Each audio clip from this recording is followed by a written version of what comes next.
जेडीयूनं माझ्या विरोधात केलेली तक्रार मागे घेतली असं म्हणतायत विधानसभा अध्यक्ष राहुल नार्वेकर। अर्धवट माहितीच्या आधारे तक्रार केली होती असं देखील त्यांनी म्हटलंय। माझ्या विरोधात फेक नरेटिव्ह पसरवण्याचा प्रयत्न झाल्याचा आरोपही राहुल नार्वेकर यांनी केलाय।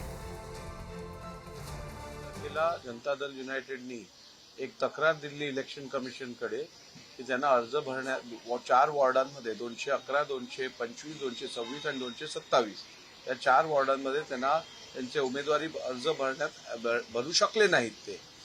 तर त्यानंतर दुसऱ्या दिवशी त्यांनी ती तक्रार मागे घेतली आहे आणि त्यात त्यांनी कारण असं दिलंय की आमच्याकडे आलेली माहिती चुकीची होती आणि खरं बघितलं तर 4 पैकी 3 वॉर्डांमध्ये त्यांच्या उमेदवाऱ्या भरल्या गेल्या होत्या।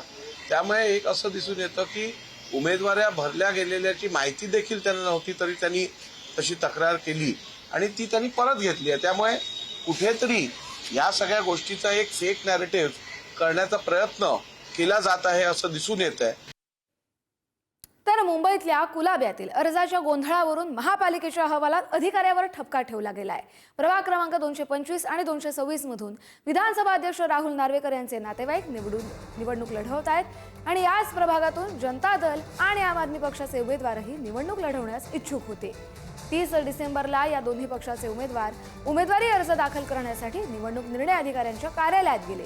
मात्र उमेदवारी अर्ज दाखल करण्याची वेळ संपल्याचं सांगत निवडणूक निर्णय अधिकारी कृष्णा जाधव यांनी या उमेदवारांचे अर्ज स्वीकारण्यास नकार दिला। त्या विरोधात उमेदवारांनी राज्य निवडणूक आयोग तसंच मुंबई महापालिका आयुक्तांकडे तक्रार केली होती। मग विधानसभा अध्यक्षांचं वर्तन काय होतं? आरोवरती विधानसभा अध्यक्षांचा दबाव होता, हे अहवालात का आलं नाही?